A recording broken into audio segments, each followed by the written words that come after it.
Senhoras e senhores, boa noite. E nessa noite nós possamos comungar de ideais nobres para as nossas vidas e que esses ideais que nós venhamos a entender, a compreender, seja, antes de tudo, agente transformadores das nossas condutas, sirva para que nós possamos refletir efetivamente de quem nós somos, do que nós estamos fazendo de nossas vidas e, principalmente, do que nós queremos dessa existência. Eu vou logo dizer ao cameraman que eu sou meio inquieto, né? Então eu fico me mexendo e quem me conhece às vezes que eu venho aqui, né? Eu gosto de ficar andando, mas eu vou tentar ficar no foco aqui o máximo possível. Porque eu gosto de fazer pergunta e até o povo. Então, quem cochilar, né, será o primeiro a ser questionado acerca do que a gente está falando. Né? O tema retorno ao Espiritismo nasceu de uma inquietação nossa, porque há 14 anos na doutrina espírita, e praticamente 12, 13 anos conversando em vários centros, em várias cidades, observando a condição de cada um que assiste, que participa de um movimento espírita, nasceu em nós, e nós vimos nas palavras do nosso amigo Leandro, que nós temos várias atividades como pessoa, músico, né? Enfim, porque eu sou, por natureza, inquieto, eu vou buscar aquilo, né, que eu ainda não conheço, estudo, enfim. E essa inquietação nasceu, continuando, da percepção que nós temos de como os participantes da doutrina espírita estão entendendo ou se portando frente ao próprio movimento espírita. Antes de chegar aqui, passávamos na Igreja Católica, né? E eu sempre gosto, nas cidades que eu vou, não só pela primeira vez, de observar a arquitetura, enfim.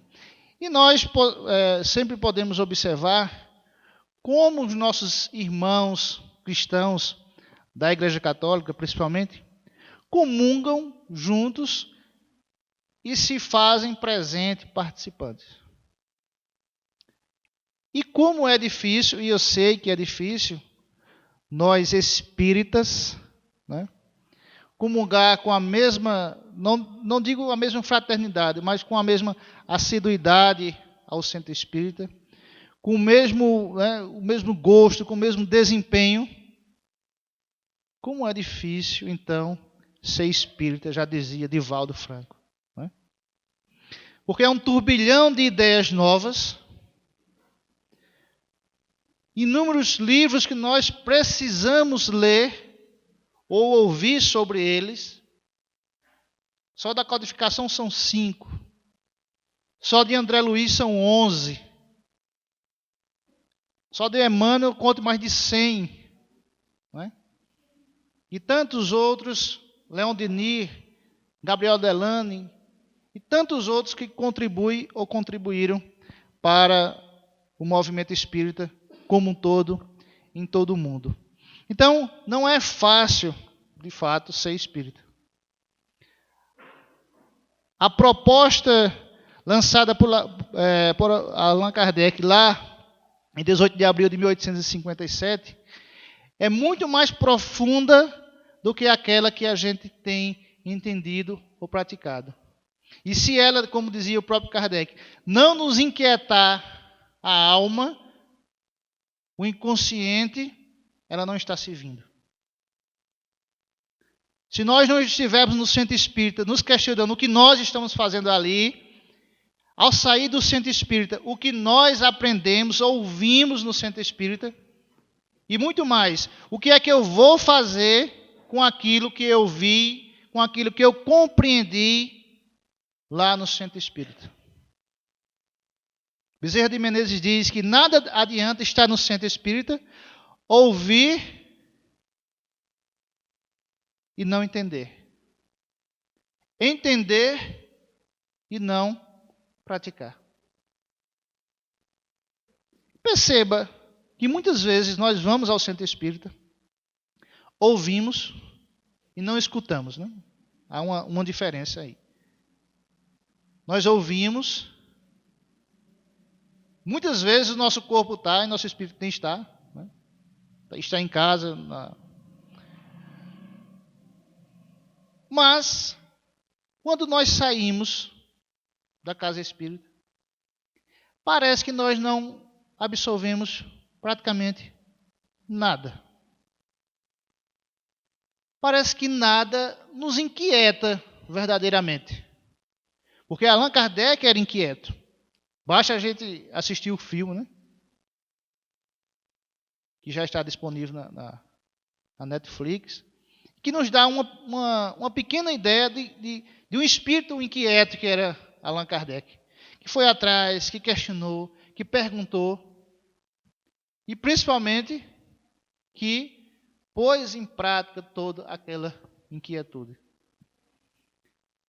Então, quando nós nos propomos a questionar o que nós de fato estamos fazendo, e na tribuna espírita, aquele que fala deve ser aquele primeiro que se inquieta com aquele tema, que vai de fato mergulhar naquelas inquietações, naqueles pensamentos, buscar aquelas respostas para si mesmo, para que depois venha trazer, conversar no centro espírita, para que, se possível, entre 3, 4, e se todos conseguirem comungar, pensar do mesmo jeito e se inquietar, que bom. Não é? Então, quando Allan Kardec traz a mensagem espírita, principalmente da questão filosófica, lá no Livro dos Espíritos, ele traz, para mim, uma questão fundamental. É quando Allan Kardec pergunta onde é que os espíritos evoluem verdadeiramente. Lembra dessa pergunta? Allan Kardec pergunta, onde é que o espírito evolui verdadeiramente? Já que nós, para a doutrina do espírito, nós nascemos espíritos e não encarnados, né? Quem lembra da resposta? Na Terra. Não é? O espírito é encarnado e é aqui, na condição de humano, que o espírito evolui verdadeiramente. E o espírito até responde assim. E Allan Kardec, aliás, questiona, fazendo uma subpergunta, né? Não seria mais fácil, então, viver no plano espiritual, né, e evoluir lá? A resposta dos espíritos é: aqui é onde as dores, em outras palavras, né, onde as dores são mais doídas. Onde os sofrimentos são mais sofridos. Para quê? Para simplesmente sofrer? Sentir dor? Não. Para que aprendamos a partir da dor e do sofrimento a transformar-se. Por isso que Kardec é perspicaz. Por que os espíritos não ficam lá na erraticidade, né, evoluindo? Não, eles precisam encarnar, reencarnar, para que aqui, experienciando as experiências pessoais, intrapessoais e na coletividade, um com os outros, possam efetivamente mostrar-se quem são, perceber-se na sua condição, no seu grau de evolução, em que grau nós estamos. A questão 919 do Livro dos Espíritos, né? Conhece-te a ti mesmo. A pergunta que Allan Kardec faz é: Como é? Existe alguma receita, né? Que o homem, ele pergunta o homem, não o espírito, que o homem pode usar aqui na terra, né? A resposta é fantástica, né? Conhece a ti mesmo. Só pelo processo de viver com o outro e viver consigo mesmo é que o homem pode se reconhecer. E não é nem se conhecer, é reconhecer. Porque nós somos frutos das experiências, das vivências do Espírito, claro, mas somos também frutos da experiência familiar do pai, da mãe, dos irmãos, dos tios, dos avós, dos vizinhos. Então nós somos esse que vive todas essas influências, que ouve todas essas vozes, que vê todos esses exemplos. Daí, em um dado momento de nossa vida, nós nos inquietamos. E ou deve ser o grande momento de nossa vida. Quem sou eu? Não é? O que eu estou fazendo aqui? O que deveria ser um exercício, e era, no tempo dos gregos, um exercício diário, não é? Semanal. Esse questionamento, quem sou eu? O que eu estou fazendo aqui? O que efetivamente eu quero? Porque Shakespeare diz, se você não souber para onde você quer ir, qualquer lugar serve. Então nós aqui no plano terrestre, e é o que eu mais me preocupo na minha fala dentro da filosofia espírita, é o que nós estamos fazendo efetivamente aqui. É qual o nosso papel aqui. É como e de como nós podemos ser melhor aqui. Porque se observarmos toda a literatura espírita, toda, é uma carta de experiência da vida terrestre. É uma carta de conduta para as experiências aqui na Terra. Mas o que é que nós fazemos? Principalmente logo quando nós entramos na doutrina espírita. Nós queremos ir logo para as colônias.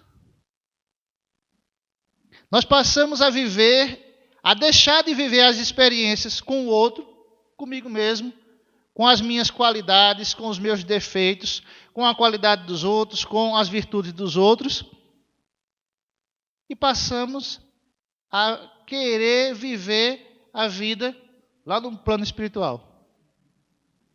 E tem espíritas que vivem mais no mundo da lua, né, no mundo das colônias, do que efetivamente a experiência terrestre. Esquecendo o que eu disse agora há pouco, por entender uma das perguntas mais completas e perspicazes de Allan Kardec: onde é que o espírito evolui mais? Ora, se é na Terra e nós estamos aqui, qual a proposta então da doutrina espírita? Da filosofia espírita, da ciência espírita? Trabalhar a experiência aqui. Vamos morrer? Sim. Quando? Não sabemos. Daí a necessidade de começar quando? Agora, como diz Chico Xavier. Não existe ontem, nem vai existir amanhã, só existe agora. Então, que esse retorno ao Espiritismo, a proposta dessa fala, é esse retorno à verdadeira filosofia, à verdadeira busca de guiar o homem aqui.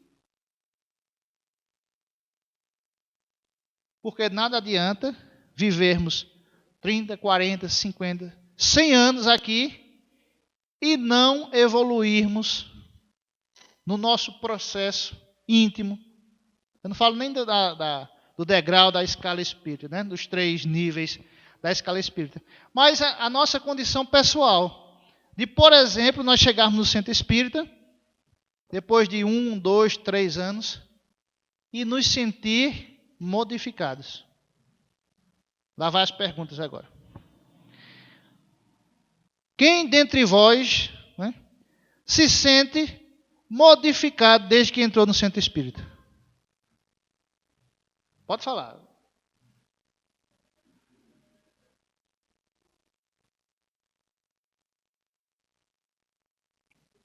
Não é intrigante isso? Parece que nós nos sentimos na mesma condição que entramos. E isso se deve a um resquício ainda da doutrina cristã. Nós devemos ser humildes, pacatos, singelos. Né? E isso nos impede, como pessoas, de perceber o nosso progresso. Claro, nós tivemos progresso. Se você veio à casa espírita pela segunda, terceira, quarta vez, você assinou um contrato, dizem, né, no centro espírita, no movimento espírita. Quando você vem a primeira vez, você vem observar, né, o curioso, quando você não vem pela dor, claro. Né? Mas a partir da segunda vez que você vem, existe lá na porta um livro, né, e você assina, já perceberam? Já perceberam? Aí tem o nome de frequência, mas não é um contrato. Você faz um contrato com quem? Consigo mesmo. Então você passa a ser responsável pela sua própria transformação. Então você vem 2, 3 vezes, você pode até abandonar o movimento. Mas o Espiritismo é danado para não abandonar a gente. Então, reflitam. Por que é que nós não sentimos, né, nesse processo de evoluir? Não falo das escalas espíritas, né, os 3 níveis. Mas como pessoa. E principalmente, né, essa autenticidade de perceber-se melhorando. Eu falava muito alto antigamente, né? O movimento espírita, vocês já perceberam, todo mundo fala baixinho. Né, tudo fraterno, é um amor. E quando sai do centro, né, volta. Mas perceba, todos dentro da casa espírita falam mansinho, pacíficos. Então, as pequenas transformações devem ser percebidas, devem ser conhecidas, devem ser, digamos assim, parabenizadas por nós mesmos, né? E partir para outra. O que é que me incomoda que eu posso, com esse conhecimento espírita, modificar? Não só pelo outro, né? Porque muitas vezes a gente busca a transformação moral pelo outro. Né? Eu vou me transformar para ser bom para o outro. Mas as inquietações morais, ela inquieta muito mais a nós mesmos do que ao outro. Porque Kardec pergunta, onde é que está escrito essas leis morais? Né? Que a gente possa ler e se questionar. E a resposta é, aonde? Na nossa consciência que está sempre conosco. Nós vamos dormir e é um turbilhão de ideias, de inquietações, de cobranças, porque aí tem os 3 níveis, né? A psicologia profunda vai falar do ego, né? do eu, do super-eu, das leis morais e naturais que nós aprendemos e nós infringimos, né? Muitas delas, e do eu que está ali naquele processo entre viver as experiências da Terra, todas as experiências. E Paulo já dizia, né? Nem tudo me convém. Todas as experiências existem na Terra, porém, nem tudo vai, né, nos convir. Então, esse processo de cobrança que a consciência nos faz, e quanto mais E o Espírito de Verdade diz uma coisa interessante.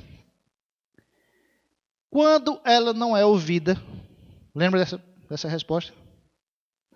Quando ela não é ouvida, ela quem? Ele está falando da nossa consciência, né? Quando ela não é ouvida, o que é que ela faz? Quando uma pessoa dá conselho a gente, repetidas vezes, e a gente não ouve, o que é que a mãe da gente diz? Eu não vou falar mais não, né? Deixe você se virar. E o Espírito de Verdade responde, quando ela não é ouvida sistematicamente, ela se cala. Então você vai sem freio. Né? Então esse retorno, o que eu falo, é o retorno da inquietude da experiência terrestre.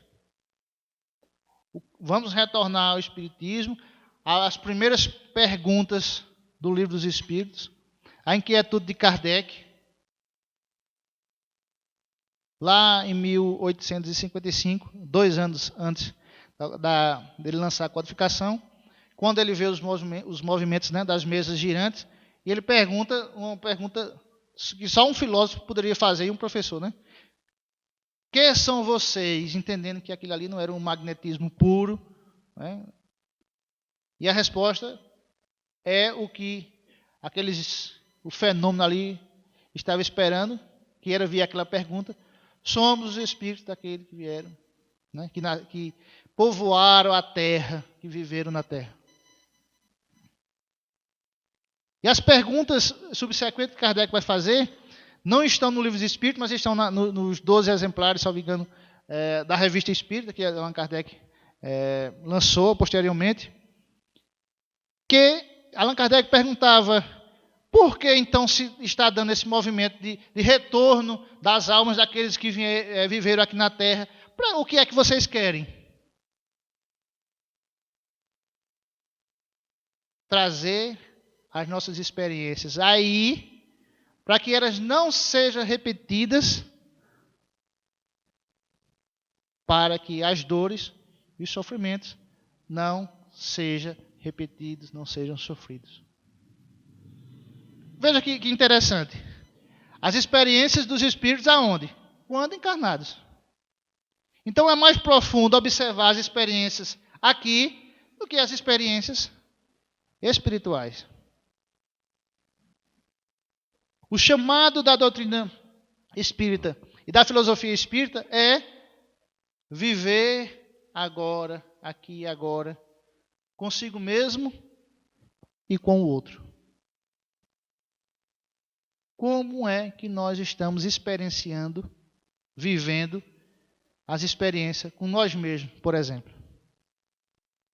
Qual o tipo de inteligência, como diz o psicanalista americano Daniel Goleman, a inteligência intrapessoal, aquela de lidar consigo mesmo. Livros fantásticos estão sendo lançados, digamos assim, pela psicologia, né, espírita. Joana de Ângeles, Hermance Truffaut, que inclusive tem um livro bem interessante chamado Escutando Sentimentos. Quais os sentimentos nós nutrimos ainda em nós mesmos? Alegria, tristeza, medo. E como nós ouvimos esses sentimentos? Será que é saudável a gente ter medo e não se questionar por que nós temos medo? E simplesmente dizer, não preciso ter medo disso. Ou estar alegre. Será que é saudável o que nós fazíamos antigamente? Não vou rir muito hoje não, porque amanhã eu vou chorar. Né? Se impelindo aí, se infligindo aí uma condição que você não pode ser feliz. E Joana de Ângeles dizia, nós merecemos, inclusive falou no exórdio, né? Nós merecemos ser felizes. A resposta desses espíritos, Allan Kardec, que vieram trazer as experiências dele aqui na Terra, não é? Aqui na Terra, para que sirva de modelo para nós. Aonde? Aqui na terra, para que nós não experimentemos as mesmas dores, os mesmos sofrimentos. Então, essa oportunidade que eles nos deram, que nos dão, né, através do exemplo, nada nos ensina mais do que o exemplo. Daí a importância dos pais, dos familiares, com as crianças, por exemplo. Né? Não é preciso nem ser psicólogo, nem trabalhar com a área de saúde. A gente percebe as crianças imitando os adultos, em todos os aspectos. Em todos os aspectos.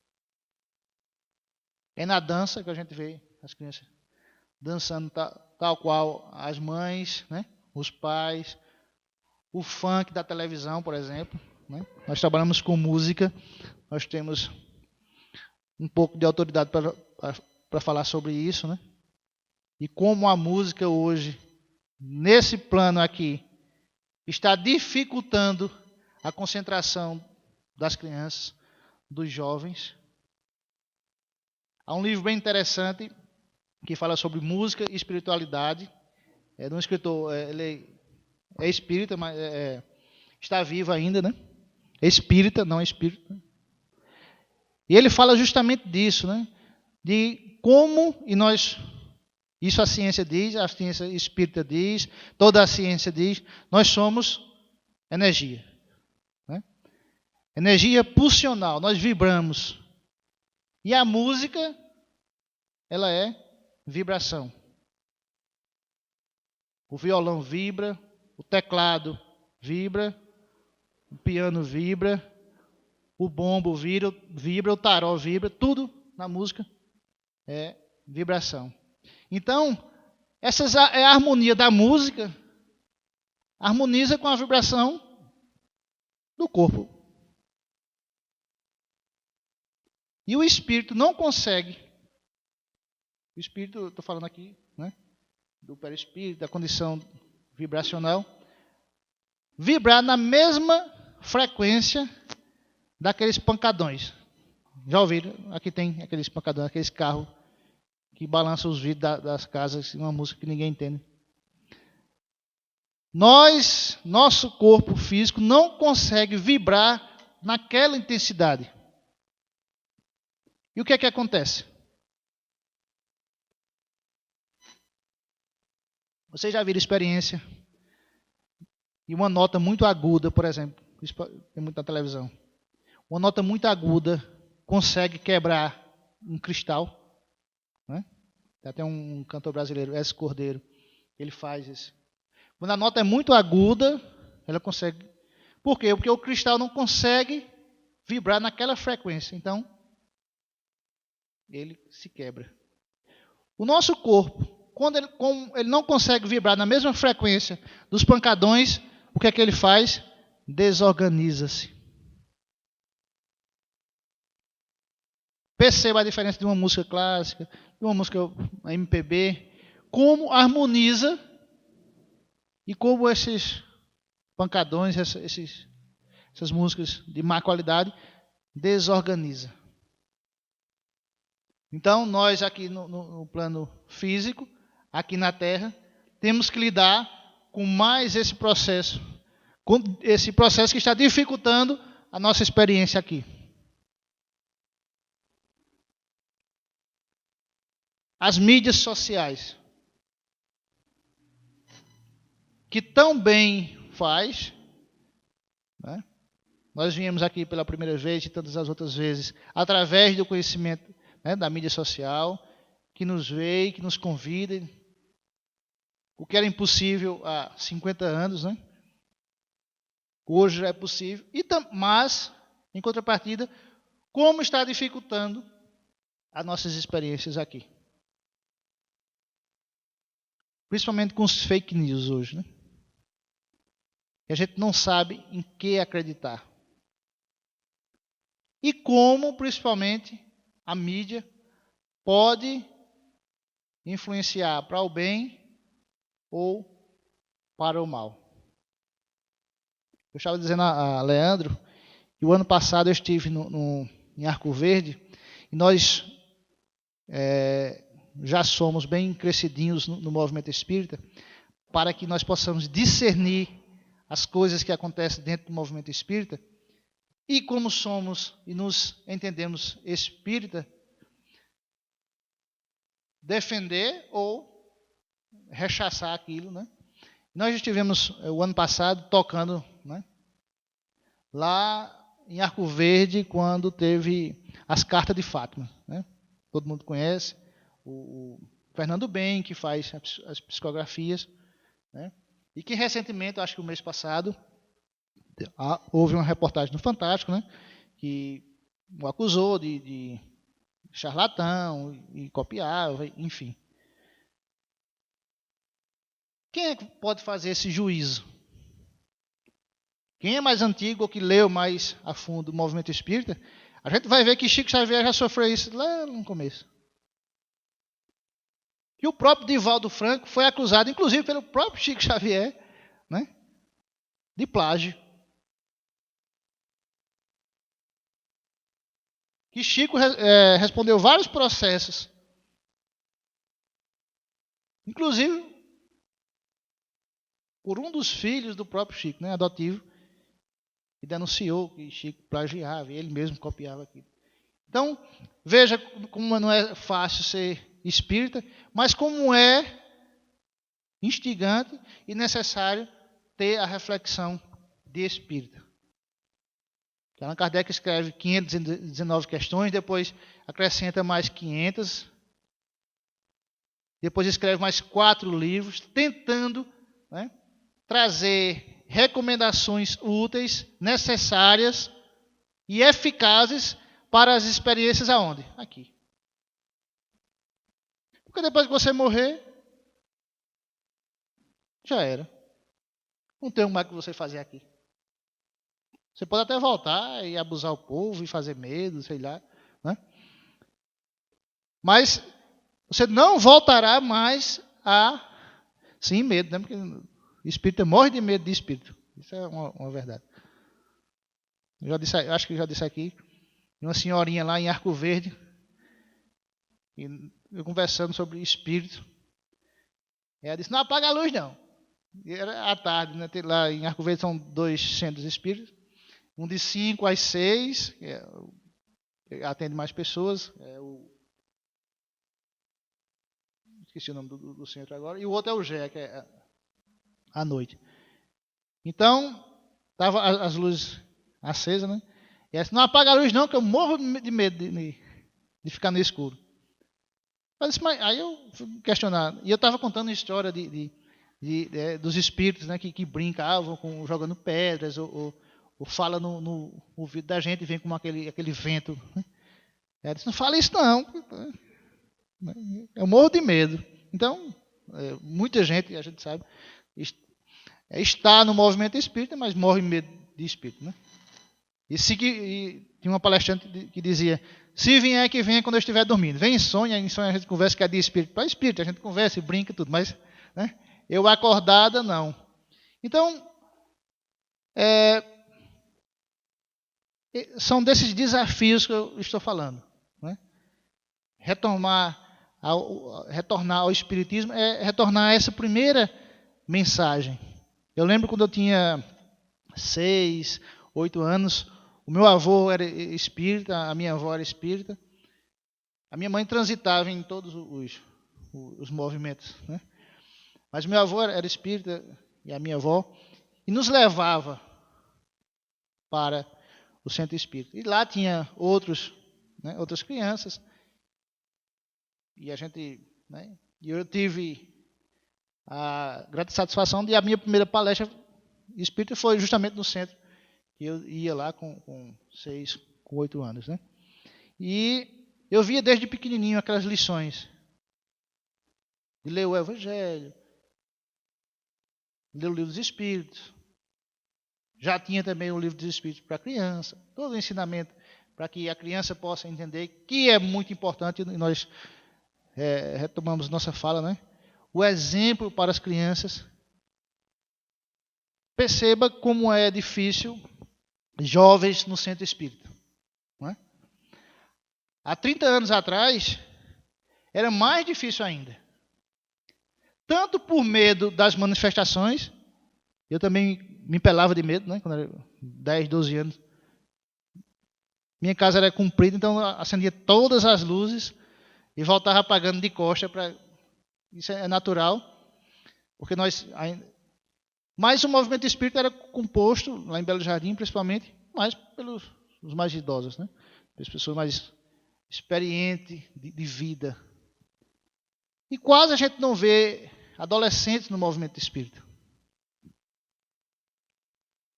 O que não acontece em outros segmentos cristãos. Né? Será que é uma falha do movimento espírita? Ou será que é uma falha do próprio processo que nós... Né? Hoje, o que os jovens não pensam mais em religião, porque é uma crítica à parte, né? Nós fizemos do movimento espírita, da filosofia espírita, principalmente no Brasil, acho que eu já fiz essa palestra aqui, fizemos mais um movimento religioso do que propriamente um movimento filosófico, que foi a grande proposta de Allan Kardec, e principalmente lá no tempo da França, né, que vivia o pensamento filosófico do positivismo, onde tinha que se provar, por isso aí a experiência que Allan Kardec fez, né, quem são vocês? E os espíritos tiveram que escrever, os espíritos tiveram que mexer as cestas, tiveram que responder, porque senão não tinha fundamento científico. Né? Arthur Conan Doyle, não sei se vocês conhecem, né? O escritor que escreveu Sherlock Holmes, tem um livro, A História do Espiritismo, é fantástico, é um pouco denso, mas é fantástico. Ele traz desde 1600 os primeiros movimentos, né? Principalmente da ciência espírita. Ele fala até de Kant, que Kant, né, conheceu pessoas que desenvolviam a mediunidade, e Kant, que é um dos mais críticos né, da questão metafísica, ele era materialista, as conversas fantásticas que existiam entre eles. Né? E Allan Kardec vai escrever sobre filosofia e ciência espírita, e nós no Brasil, claro, devido à nossa influência religiosa, né, e muita influência religiosa, praticamente até hoje trazemos ainda para o centro espírita, né, que dificultou um pouco ainda hoje o despertar da consciência mais crítica. E daí também a gente esperar que os espíritos nos guiem do berço ao túmulo. Que os espíritos vão, que Deus vai nos dar tudo de mão beijada. Que Jesus vai mostrar o caminho.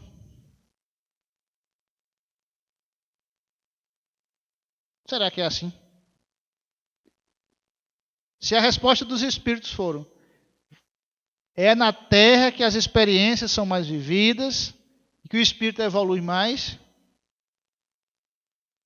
e através, principalmente, diz Gabriel Delany,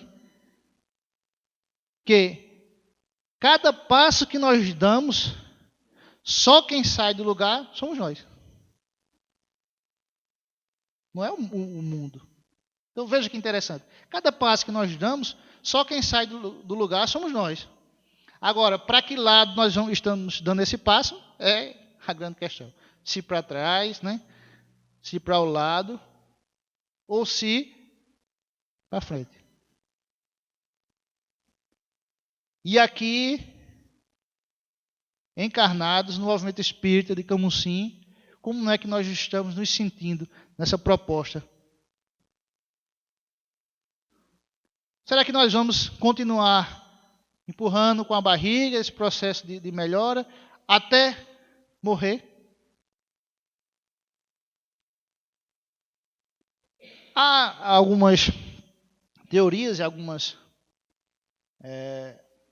estudos, né, espíritas, que dizem que grande parte dos espíritas que desenvolveram a doutrina espírita, trabalharam por anos, décadas, ao desencarnar, estão se queixando justamente disso, de não terem sentido nenhum progresso pessoal durante o tempo que passaram no movimento espírita. Veja que triste.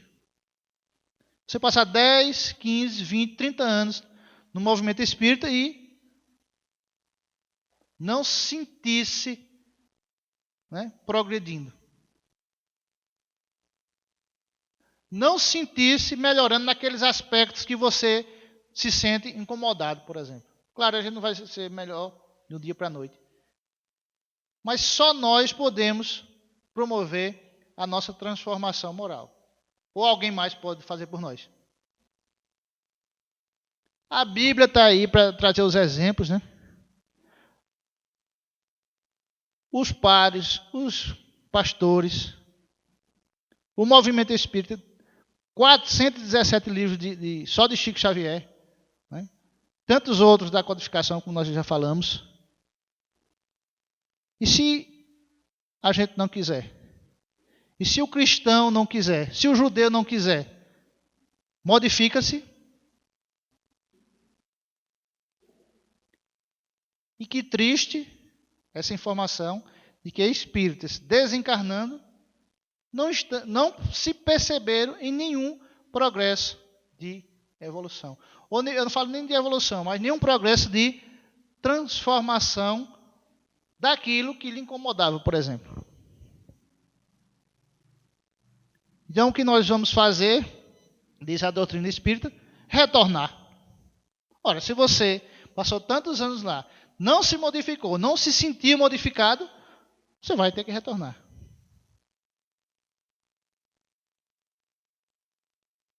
E você vai retornar, segundo a filosofia espírita, para todas as experiências as quais você não conseguiu vencer. Ou não é? E muitas vezes, por incrível que pareça, vai se encontrar aqueles que você não queria reencontrar.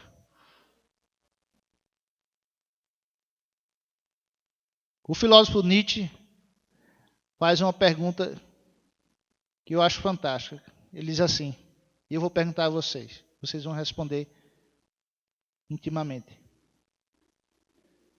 Vocês queriam viver as vidas que vocês vivem, a sua vida, 1000 vezes?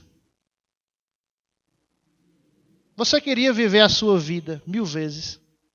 Do jeito que está, conhecendo as mesmas pessoas, as mesmas situações. Você queria vivê-la 1000 vezes?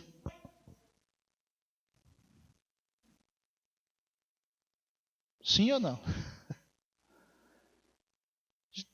Todo mundo responde não. Se todo mundo responde não, ora, alguma coisa não está me servindo, né? Ou toda não está me servindo. E por que a gente não se questiona? Por que a gente então não promove esse retorno à filosofia espírita lá do princípio? Vamos esquecer, essa é a minha proposta, vamos esquecer o mundo espiritual.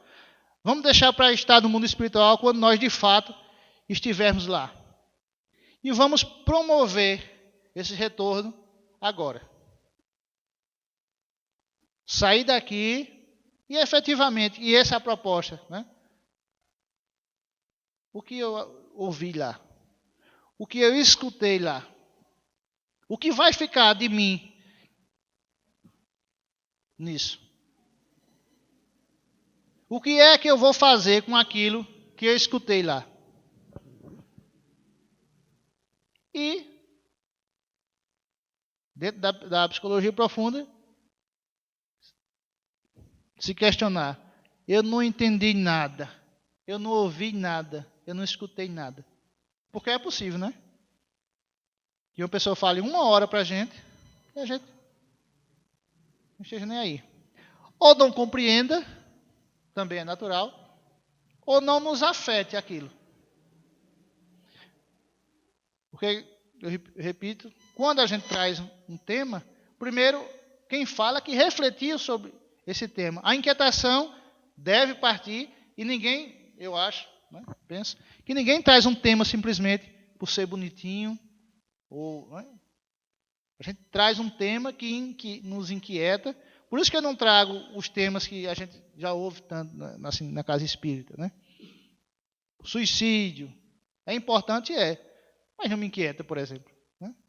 Me inquieta na clínica, quando eu estou ouvindo, né, os analisandos na clínica, a depressão. Mas quando passar a me inquietar, ou a gente percebe, quando a gente está aqui, né, e Divaldo dizia muito isso, é engraçado que todo mundo do centro espírita, ele chamava numa palestra, vem cá. A pessoa vinha e ele dizia, olha o povo lá. Né? Para que a gente comece a se sentir um só e estando no lugar do outro sempre. Né? E isso é muito interessante. Porque a gente ouve o outro, mas não escuta, vai embora e tudo permanece do mesmo jeito. E eu sempre procuro trazer temas que, de fato, inquietem porque talvez eu seja tão inquieto que... Né? Mas o espiritismo, a filosofia espírita é inquietante. Você vai começando a ler e vem aquelas inquietações. E até mesmo, né, do ateísmo. Será que existe mesmo? Será que existe espírito mesmo? É natural a gente pensar nisso. Será que é verdade esse conto desse livro? Os negócios, tem umas histórias que a gente sabe, né? Tão fantasiosas que a gente sabe, não tem muita coisa que de fato, né, a gente deve ponderar, e esse é o senso crítico. Né? Allan Kardec já dizia isso no Livro dos Médiuns. Você vai ver comunicações e histórias de todo tipo, cabe ao bom senso, né? a apreciação de quem recebe aquela mensagem mediúnica, ou a mensagem espírita, fazer esse processo de pesquisa, esse processo de bom senso. Né? A gente sabe que a gente não pode engolir tudo como é trazido. Acima de tudo, a doutrina espírita ela é criteriosa. Né? Eu estou aqui hoje, amanhã eu estou aí, e cada um de vocês pode estar aqui e devem estar aqui, porque o movimento é dinâmico, né? Precisa de cada um, e esse é outro desafio também, né? Porque se você disser um espírito, amanhã você vai fazer a prece, ele já não vem mais. Né? Tem gente que diz, Deus me livre, eu disse, vou fazer pergunta, e ninguém dormiu, até agora ninguém cochilou. Né? Todo mundo fica atento. Então, esse é um desafio também de ser espírita, né?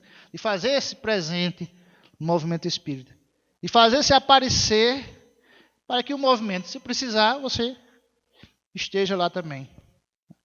Então a gente vem de Belo Jardim, não é sacrifício nenhum. Quantas vezes eu vim sozinho, né? Gravatá, Caruaru, Arco Verde, Pesqueira, aqui vizinho, toda vez esqueço o nome dessa cidade aqui. Não, São Joaquim. Né?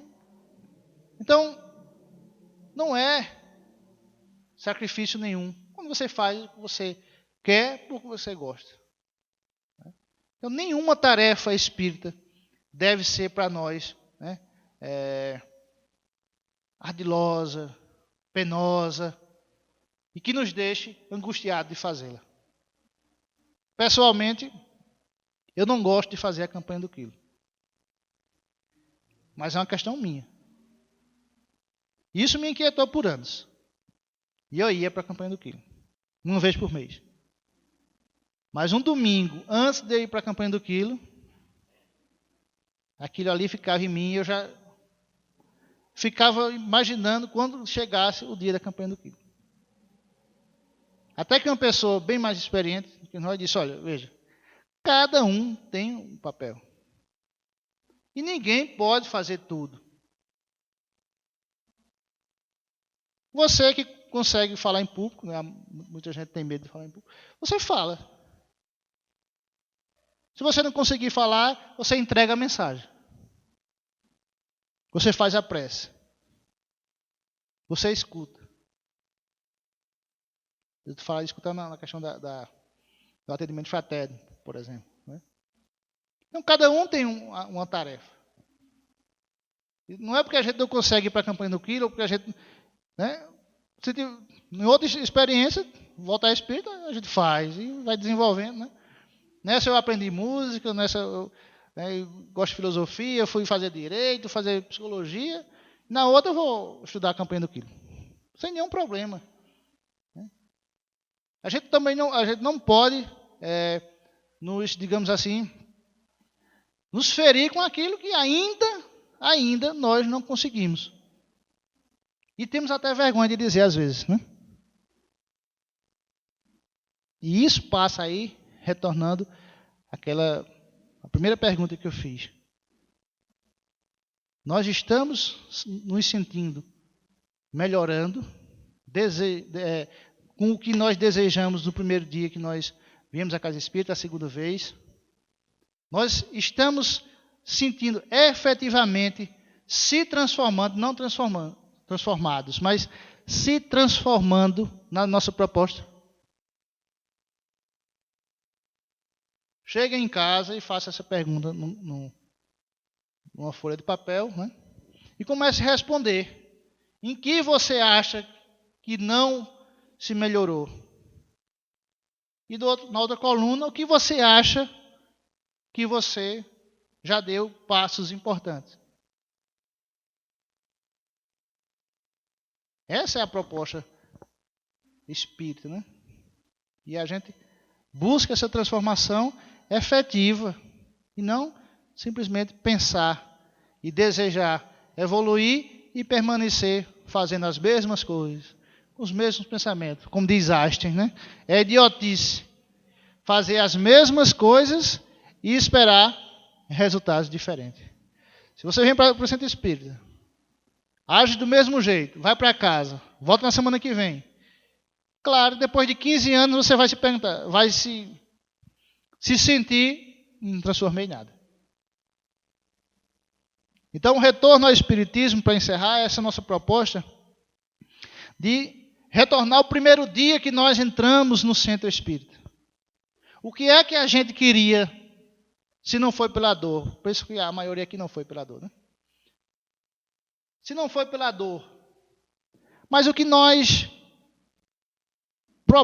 nos propusemos naquele dia que nós assinamos aquele contrato ali. Que não é só a frequência não, é um contrato mesmo. E todos os outros são testemunhos um do outro, né? Então, esse contrato diz, repito, que nós somos responsáveis, a partir de agora, pela nossa transformação. O que deveria ser dito já foi dito, está toda na codificação, em todos os livros. Quem viveu as experiências aqui, trouxeram e está aí. A gente entra aqui, tem um monte de livros. Né? Cabe agora a cada um de nós fazer esse retorno, esse mergulho e indagar-se efetivamente naquela proposta que foi feita no primeiro ou no segundo dia que você entrou, veio à Casa Espírita.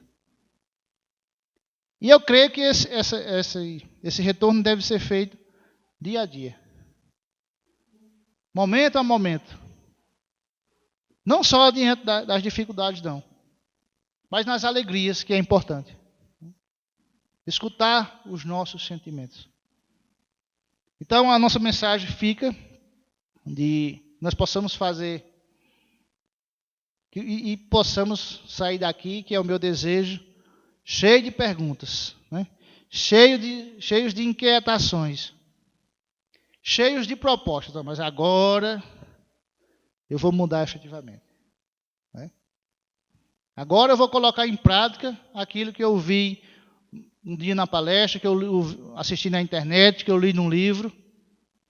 Vou colocar aquilo em prática, aquilo principalmente que me faz bem. Aquilo que eu quero de transformação, né? De melhora. Então vamos encerrar a nossa conversa.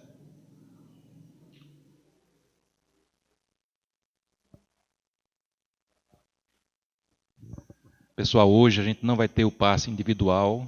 A gente vai pedir para baixar a luz. passe coletivo. Ele vai conduzir através da prece enquanto a equipe aplica o passe, tá ok? Nos preparemos para o passe. Vai apagar as luzes? Não corram, viu? É só, né? Ninguém vai pegar nos pés de vocês, né?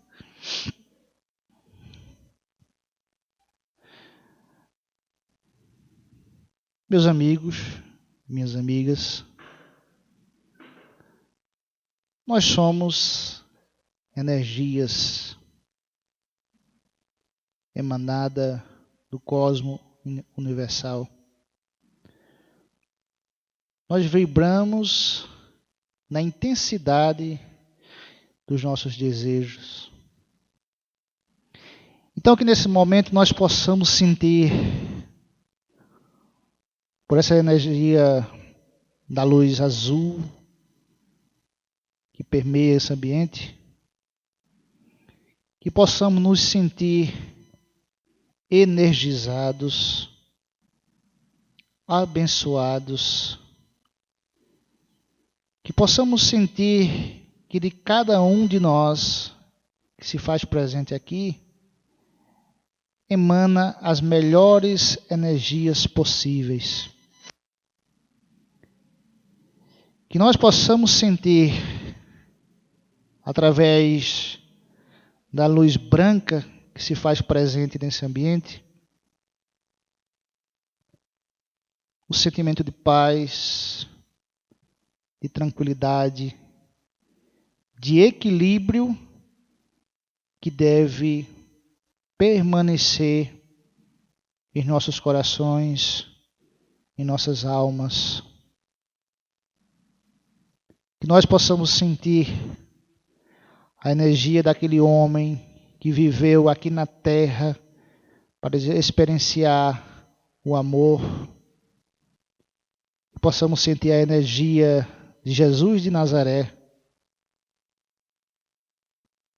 em cada um de nossas cabeças, cada um de nossos corações, harmonizando as nossas vibrações com os nossos corpos. E que essas energias possam, na sua tranquilidade, fluir para os melhores momentos de nossas vidas.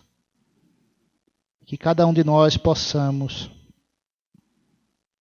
agora, renovar a sua proposta de ser o melhor que possa ser agora na sua existência. Fiquemos todos em paz e que assim seja. Fraterno abraço a todos e até a próxima.